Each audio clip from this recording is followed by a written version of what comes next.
오늘 우리가 읽은 그 본문 그 뒤편으로 조금만 더 가보면 29절에 이런 말씀이 있어요. 또 물으시되 너희는 나를 누구라 하느냐. 그래서 베드로가 대답하여 이르되 주는 그리스도이시니라. 이렇게 나와요. 이 사건을, 비슷한 사건을 마태는, 그러니까 시기적으로 보면 마가가 먼저 기록된 거고요. 이거를 마태는 또 어떻게 기록을 하냐면은 우리가 다 알고 있는 거예요. 주는 그리스도시요, 뭐라 그러죠? 살아계신 하나님의 아들이시라 하고, 뭐 제 표현이지만 좀 더 길게, 좀 더 명확하게 이렇게 마태 역시 예수님은 주님이시라고 이렇게 명백한 고백을 하는 그런 거예요. 그래서 마가복음이 저에게는 가장 이 8장이 특별히 참 중요하다, 이런 생각을 해보게 됐습니다. 오늘 그래서 이 본문의 이 사건, 소경을 이렇게 치유한 이 소경에 안수한 이 사건을 통해서 예수님께서는 제자들에게 무언가를 얘기하고 있는 것 같아요. 그러니까 계속적으로 예수님께서 이적을 보이시고 또 여러 가지 기적들을 보이고 했는데도 불구하고 이 제자들이 여전히 깨닫지 못하고 있고, 그런 부분에 대해서 예수님께서 다시금 정확하게 깨우치게 하기 위해서, 결국 그 답을 내기 위해서요. 너희는 나를 누구라 하느냐? 주는 그리스도시오. 이런 어떤 이 답을 원해서 이 사건을 하지 않았는가 생각을 해봅니다. 예수님은 과연 누구인가? 이런 질문에 대한 어떤 답변, 그 베드로의 고백이었던 것처럼 그 고백들이 우리 특별히 저 같은 경우에 저의 어떤 삶의 한 그 고백이기를 원해요. 늘 제 입으로 그리스도인의 삶을 산다, 제자로서의 삶을 살겠다, 그렇게 생각하면서도 실제로 내 삶 가운데서 내가 그렇게 하는지, 또 과연 나와 예수님과는 어떤 관계를 지금 유지하고 있는지, 여전히 저는 사실 확신 가운데 있긴 해요. 그러나 또 더러는 한 번쯤 더 생각해보고 그런 일들이 생기는 것 같아요. 그래서 특별히 이 말씀을 준비하면서도요, 예수님과의 관계를 한 번씩 생각하게 됐어요. 여러분은 좀 어떠신지 모르겠네요. 예수님의 제자의 삶을 지금 잘 살고 계시겠죠, 그죠? 관계는 또 어떤지요? 가까운가요? 예수님과 혹시나 조금 요 근래에 들어서 소원하지는 않을까? 이런 생각을 해보시나요? 오늘 잠깐이지만 한번 말씀 가운데 또 저하고 생각해 보면서 내 스스로 예수님과의 관계를 한번 조금 떠올리는 그런 귀한 시간이 되었으면 합니다. 오늘 말씀에 이렇게 보면 소경 한 사람이 예수님께 나와가지고 눈을 뜨게 해달라고 원해요. 그리고 예수님께서는 그 소경에 침을 발라가지고 안수한 후에 물어봐요. 무엇이 보이냐 하니까 사람들이 보입니다. 소경의 눈에 이제 변화가 딱 생긴 거죠. 그러면서 소경이 눈을 뜨는 거예요. 그런데 사람이 보입니다 하고서 그 다음 말이 좀 특이해요. 뭐라고 하면 나무 같은 것들이 걸어다니는 것이 보이나이다, 이렇게 얘기를 해요. 보이는 보이는데 그게 사람인지 나무인지 조금 희미한 거죠. 흐리멍텅한 거예요. 그러면서 그러니까 분간할 수 없음을 좀 이렇게 시사되는 부분이 있잖아요, 그죠? 이게 사람인지 나무인지 모르겠다. 저는 이 부분에서 그래요. 소경이잖아요. 맹인이라고 우리 본문에는 맹인이라 했는데, 소경, 맹인 이런 말은 장님이라고 말하는데 앞이 전혀 보이지 않는 어떤 시각 장애를 가진 사람을 부를 때 소경이다, 맹인이다 이랬는데, 사전을 좀 찾아보니까 이게 좀 낮추는 말이래요. 그 상대를.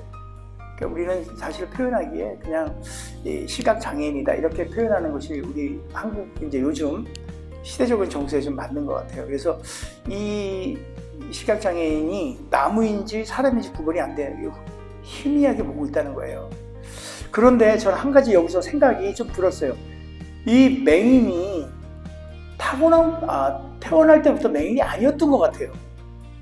이거 뭐 저 혼자 생각입니다만은 뭐냐면 나무인지 사람인지 지금 헷갈립니다라고 예수님께 얘기하는 거 보면 나무가 어떻게 생긴지를 알았다는 걸 전제되지 않을까요? 그럼 나무에 대해서 이전에 본 게 있는 거예요. 나무라는. 그래서 사람하고 헷갈리는 거예요. 물론 이제 포커스는 제가 희미한 거에 좀 포커스를 두고 싶어요. 희미한 거에. 그러나 그게 희미하다는 거의 표현이 나무인지 사람인지 모른다고 얘기하는 거예요. 이 부분이 저는 이분은 그러면 그 전에 보였던 분인데 somehow 안 보이게 되는 거죠. 그래서 예수님께 나와서 예수님께 부탁을 하니 예수님께 신발라서 안수하니 보이게 되는 거예요. 그렇게 사람이 보이는 겁니다. 이렇게 하면서 아무튼 어찌됐든 간에 그건 저의 생각이지만 이후에는 이 시각장애 이분은 이제 볼 수 있게 된 거예요. 그전에는 전혀 보이지 않다가 볼 수 있게 된 거예요. 희미하게라도. 그럼 이것만 해도 이건 기적인 거예요. 제대로 식별이 안 되는 흐릿한 시력을 갖게 됐지만은 어쩌면은 그래도 볼 수 있다는 그것만 해도 이건 기적임이 틀림이 없는 것 같아요. 그러니까 아까 제가 얘기한 것처럼 전에는 보였다가 어떻게 해서 안 보여서 완전 이 시각장애인이 됐는데 예수님께서 안수함으로 다시 보이게 됐다는 것은 이제 이것만 해도 정말 살만하지 않을까요? 이분의 입장에서는 정말 감사한 일이에요. 한번 어떤 분이 그런 설교를 하는 걸 제가 들은 적이 있어요. 여러분 하루를 눈을 붕대를 감고 한번 살아보십시오. 그러면 답답함도 알고 어떤 소경의 마음도 알고 이런 얘기 들은 적이 있어요. 제가 여기서 예배당에서 이렇게 나갈 때 여기서 출발해가지고 눈 감고 저까지 걸어가는데도요. 지금 1분도 아니요 몇십 초 만이면 걸어갈 수 있잖아요. 눈 뜨고. 근데 눈 감고 가면요. 요 사이에 온갖 때만 생각 다 할 거예요. 아마. 불안하고 두렵고 그럴 거예요. 그런데 이 사람이 이제 보이는 거예요. 쇳눈을 삿듯이. 그럴 때는 그게 좀 달라질 거예요. 그래서 너무너무 감사하지 않을까 이런 생각을 하는 거죠. 그런데 이제 요 다음이에요. 예수님께서 또다시 그에게 안수를 하는 거예요. 데리고 나가지고 이제 안수를 하잖아요. 그랬더니 비로소 그 흐릿하고 이랬던 눈이 이제는 모든 것을 밝히 보게 되었다고 합니다. 처음 눈이 띄었을 때보다는 뭔가 잘 분간 안 되었지만은 이제 눈을 확 뜨는 거예요. 두 번째 안수로 밝히 보이는 거예요. 그래서 저는 이 사건이 소경 안수 사건, 아주 매우 성경에서 가장 어찌 보면 제일 특이한 사건이 아닐까 하고 생각을 한 이유는요. 벌써 2번 안수한 거예요. 우리 예수님께서 2번. 제가 이 본문을 읽고 고민하게 됐어요. 아니 왜 하필 2번이야? 왜 2번 하지? 정말 지난 한 주요 이걸로 굉장히 고민 많이 했어요. 진짜로. 아니 왜 2번이야 도대체? 예수님께서 병자를 고치시고 귀신을 내어쫓으시고 죽은 자들도 살리시고 풍랑을 잠잠하게 하는 풍랑도, 그 다음에 이 8장에 보면은 다 나오지만 우리가 알고 있는 5병이어의 기적이라든지 7병이어의 기적이라든지 이런 것들, 12강제리가 넘게 남고 7강제 넘게 남는 이럴 때요 2번 말하지도 않고 2번 기도하지도 않고 2번 안수한 적도 없어요. 하늘을 우러러 2번 기도하야 이런 말 없잖아요. 전지전능하신 우리 예수님께서 2번 한 적이 없는 거예요. 백부장의 그 종을 할 때는 아예 가지도 않아. 근데 낫잖아요. 또 어떤 일은 길 가다가 옷자락만 탁 만져도 우리 알고 있는 얘기예요. 그래도 낫고요. 단 한 번도 병자들을 고칠 때 2번 안수한 적이 없어요. 그냥 한 번에 다 고치셨어요. 그게 우리가 알고 있는 예수님의 능력이고 전지전능하신 정말 하나님의 능력이에요. 그런데 왜 이 소경에게는 2번에 걸쳐 안수를 하였을까요? 참 저에게는 굉장히 그 어떤 물음이에요, 물음.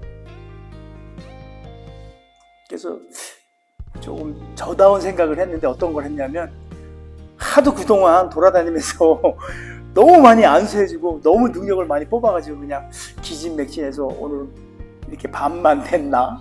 이런 엉뚱한 생각도 해봤어요. 뭐 그런 거 아닌 거 알죠? 예수님께서 일부러 그러지 않았을까? 이런 생각이 이제 한번 이렇게 접근을 해보게 됐습니다. 그래서 왜 일부러 했을까? 왜 일부러 했을까? 바로 제자들에게 지금까지 보여주고 가리키고 함께 했는데도 불구하고 아직도 여전히 모르는 게 있는 거예요. 그래서 예수님께서 제자들을 깨우치기 위해서, 사람들을 깨우치기 위해서 과연 무엇을 위해서 소경의 눈에 2번 안수하시고 2번째에 걸쳐 눈을 뜨게 하는 그 이유가 과연 무엇 때문일까요? 이걸 알기 위해서 바로 전 사건들을 좀 알아야 돼요. 바로 앞에 오병이어 사건과 그 칠병이어의 사건들이 이제 전개되는데요. 여러분 아시다시피 보리떡 5개와 물고기 2마리 5,000명 먹이고 12강지 나면 오병이어의 사건, 그리고 그 다음에 보리떡 7개와 물고기 2마리 4,000명 먹이시고 7강질이 남았다고 그래요. 예수님께서 제자들에게 물어보는 거예요. 그럴 때 이제 12강이 남았습니다. 7강이 남았습니다. 이래는 거예요. 상기시키는 거예요. 그 사건에 대해서. 그 2 사건을 통해서도 예수님께서 말씀하고 싶은 것은 뭐냐면 먹을 것 가지고 걱정할 필요가 없다. 이런 말이에요. 근데 그냥 무엇이든지 예수님께서 다 차고 넘친다. 12강줄이 7강줄이. 제가 이걸 통해 이걸 고민하면서 이 책, 저 책 뭐 여기저기 뭐 찾아봤어요. 많이 찾아봤고요. 그런데 어떤 분들이 이러더라고요. 좀 재미난 얘기를 하시더라고요. 12강줄이 남았다잖아요. 그걸 12지파라고 얘기를 하는 거예요. 유대인들의. 뭐 그냥 뭐 그렇겠구나 이렇게 생각도 해요. 그 7병이 전에 또 7강줄이 남잖아요. 7교회 교회, 그 이방인들을 향한 그 뭐 어떤 표징이다 뭐 이렇게 표현하는데, 그 좀 숫자를 연구하는 그 신학자들은 좀 그렇게라도 또 이렇게 매치업을 하는구나 이런 생각도 들기도 했어요.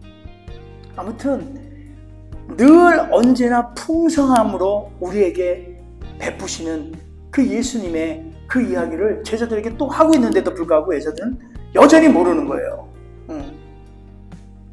그러니까 무엇이든지 차고 넘치게 하는 그 예수님의 능력, 바로 하나님의 아들이고 우리의 주인 되시고 구세주라는 걸 보여줬는데도 불구하고 늘 이들이 염려해요.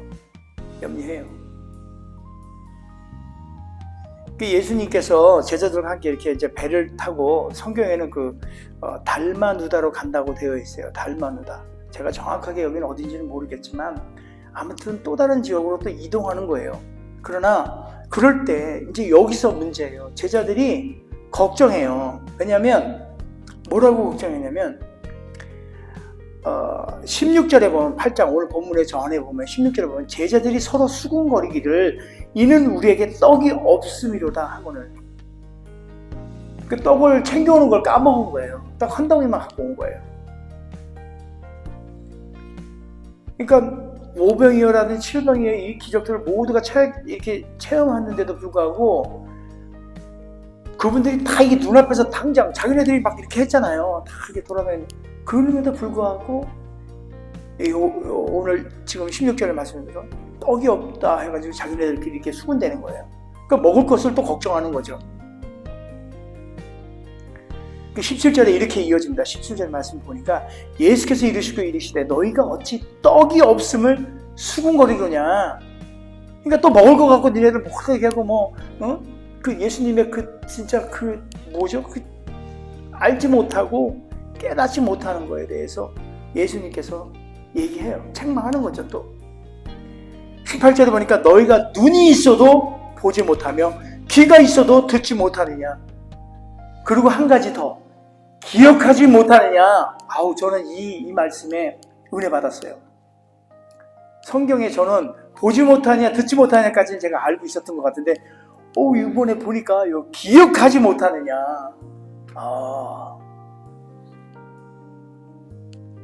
우리를 향하여, 아니 특별히 저를 향하여 하는 것 같아요. 우리 살면서도 그렇잖아요. 기억하지 못하는 거 너무 많아요.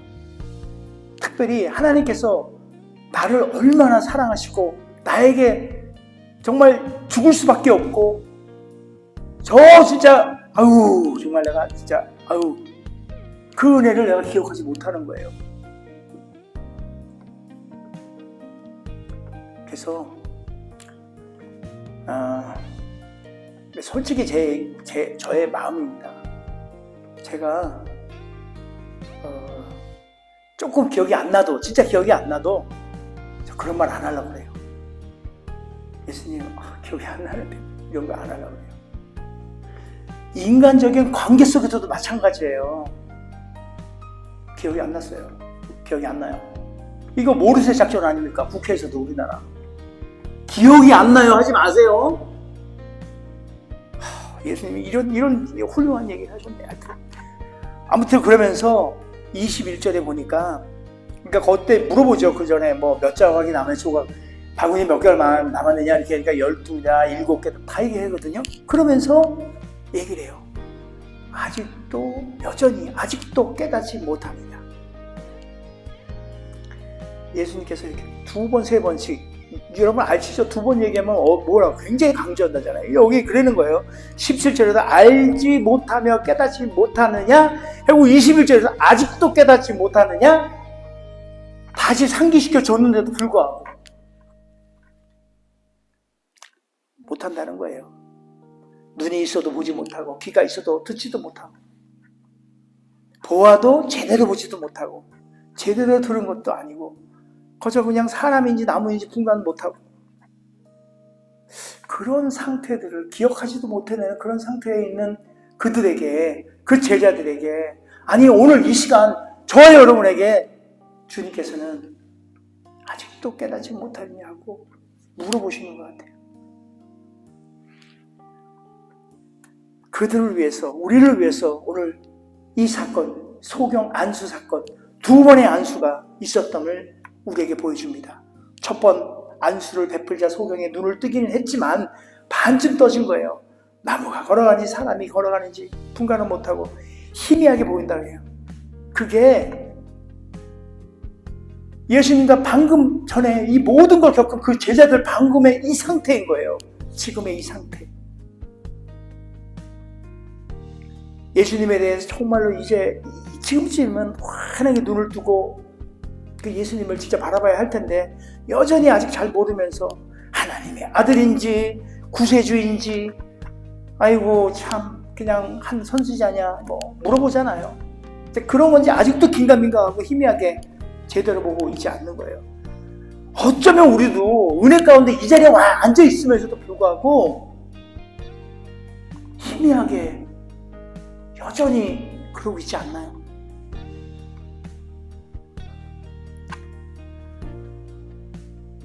(8장 27절에) 그 후에 보면요, 제자들에게 이렇게 예수님께서 물어봅니다. 사람들이 나를 누구라 하더냐. 그러면서 이런저런 얘기 나오니까 예수님께서 그러면 너희는 나를 누구라 생각하느냐 하고 물어보니까 제자들이 뭐라 대답해요? 나를 제대로 정확하게 밝히보고 아느냐? 이 말이거든요. 너희는 누구라 생각하느냐는 이 말이. 자, 한번 돌이켜볼게요. 성경 전체적으로 한번 돌이켜보면요, 소경 이 안수 사건이, 이 사건을, 저는 이 사건을 중심으로 제가 참 중요하다고 그랬던 것이 이런 이유도 있어요. 소경 안수 사건을 중심으로 해가지고 요 사건 이전은 예수님은 영광의 예수님이에요. 이게 뭔 말이냐면 갈릴리 지역이라든지 여러 지역을 돌아다니면서 예수님께서 보여주는 이적과 이런 걸 통해 가지고 하나님, 그러니까 예수님이 영광을 받으세요. 사람들이 쫓아다니고 왕으로 모시자 막 이렇게 다녀요, 그죠? 그런데 그러니까 이거를 병자를 고치고 죽을 자를 살리고 귀신들을 막 내쫓고 아까 얘기했듯이 막 그런 모든 오병이어 칠병 이런 걸 일으키고 보여주시고 해서 하나님 영광 이런 영광들을 예수님께서 다 받으셨는데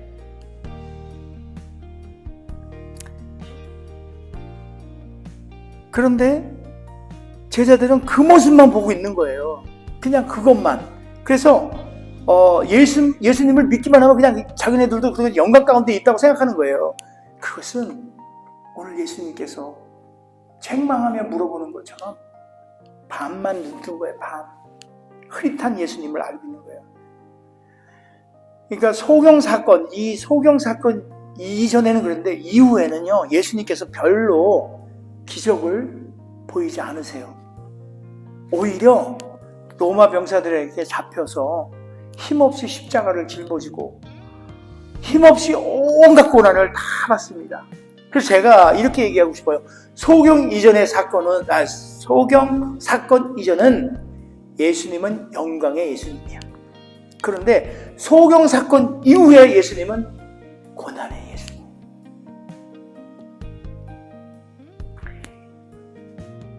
영광의 예수님, 영광의 예수에서 고난의 예수님을 넘어가는 이 중간적인 입장에서 소경 안수 사건이 자리 잡고 있는 거예요. 제자들은 처음에는 그냥 하여튼 보니까 영광의 예수님만 알았어요. 거기까지예요. 그냥 반만 눈뜨고 있는 거예요. 소경 사건 이후에 제자들은 고난의 예수님, 십자가 예수님을 바라보죠. 사실 거기까지 다 보고 거기까지 다 알아야 비로소 온전한 예수님을 알게 되는 거예요. 베드로도 처음에는 예수님을 제대로 알지 못한 거예요. 그의 고백이 심지어 너는 나를 누구라 하느냐 물었을 때 베드로가 주는 그리스도이시다 라고 얘기를 하고 대답을 했지만 그 대답이 진정 예수님을 알고 있는, 예수님을 전체를 다 보고 있는 답이 아니고 반만 알고 있는 답이에요. 왜냐하면 베드로의 행동을 보면 알아요. 그 이후의 행동, 그 고백에 있는 이후의 행동, 결국 베드로의 그 행동들에 의해서 예수님이 그냥 사단아 뒤로 물러가라 이러잖아요. 베드로에게. 예수님을 제대로 몰랐기 때문에 예수님의 제자인데도 불구하고 그 고난 가운데 있는 예수님을 바라봤을 때 도망가요. 그리고 3번 막 부인하잖아요. no, I don't know him. 막 이러는 거예요. 어쩌면은 좀 모르겠어요. 사도 바울도 이런 것 같아요. 예수님을 제대로 알지 못할 때 예수님을 핍박해요. 예수님 믿는 자들 막 잡아서 막 이러잖아요. 근데 이게 어쩌면은 우연한 일치일 수도 있어요. 우연한 일치일 수도 있는데 눈이 멀잖아요. 성령의 안수, 아나니아를 통한 성령의 안수, 그 안수를 통해서 완전히 밝혀보는 거예요. 예수 그리스도를. 그게 바뀌어. 예수를 전하는 자로, 핍박하는 자에서 전하는 자로. 모르겠습니다. 지금 이 순간은요, 제 마음이 그래요. 저와 여러분도 그런 성령의 능력으로 정말 온전히 바라보는, 예수 그리스도를 온전히 바라보는 그런 눈을, 또 그런 귀를, 또 그런 기억을 다 되살릴 수 있었으면 좋겠습니다.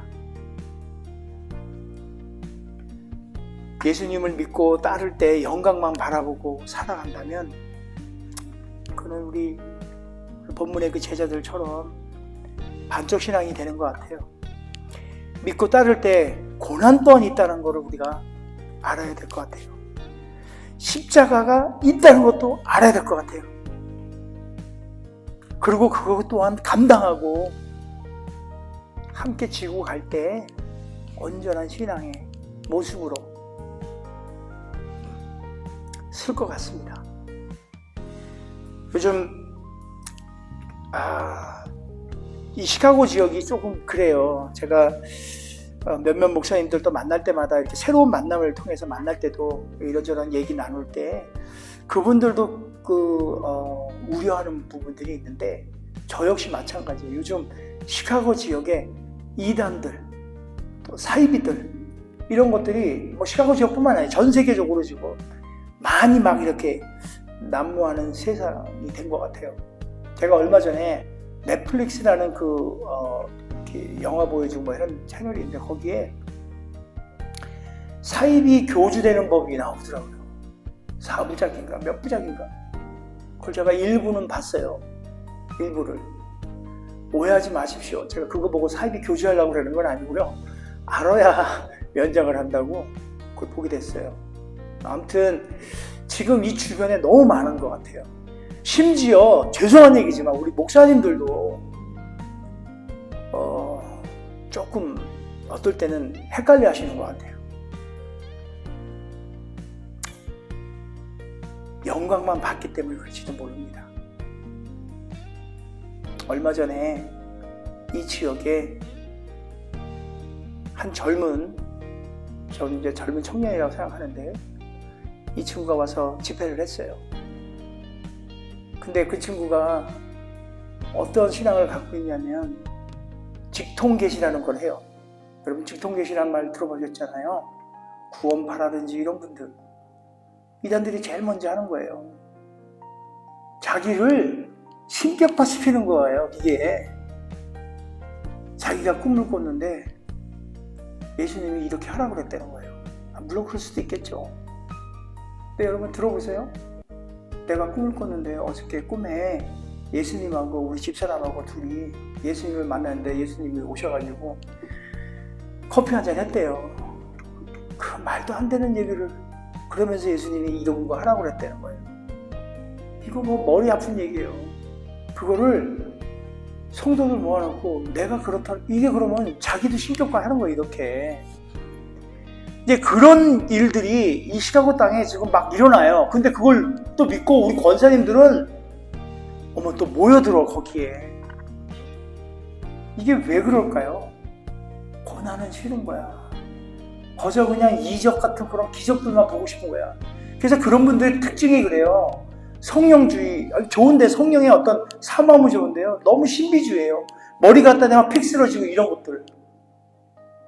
제가 오늘 그 얘기를 하려는 건 아니고요. 성경을 정말 예수님을 올바르게 알아야 되는 거예요. 한쪽 면만 알면 안 되고 그 큰 그림으로 모두가 다 이렇게 성경을 제대로 알아야만, 말씀을 제대로 알아야만 사람인지 나무인지 분간할 수 있어요. 거저 흘러가는 지식만 갖고 될 수 있는 일은 아닌 줄 압니다. 그리고 여러분 선무당이 사람 잡잖아요. 어설픈 의사가 사람을 죽인대요. 어설픈 의사가. 돌팔이가 그냥. 우리 간사님 들으라고 한 얘기 아니에요. 세상에 있는 돌팔이들 들으라고 한 얘기. 아무튼 우리가 예수님을 어설프게 알고 어설프게 믿고 그러면 그 어설픔으로 인해서 우리는 구원에 가지 못하고 오히려 멸망 가운데 이르는 거예요. 그래서 바로 알고 바로 믿는 그런 믿음으로 살아가기를 소원해 봅니다. 말씀에 더욱 마음을 쏟고 말씀대로 살려고 우리가 함께 이렇게 서로가 서로를 응원하고 격려하고 하나님께서 우리에게 맡겨진 그 소명들, 그 감당하게 그런 일들을 서로가 격려하고 응원하면서 함께 주님 앞에까지, 주님 오시는 그날까지 함께 하기를 정말 주님의 이름으로 축복하고 소원합니다. 주는 그리스도시요 살아계신 하나님의 아들이시다. 아멘. 기도하겠습니다.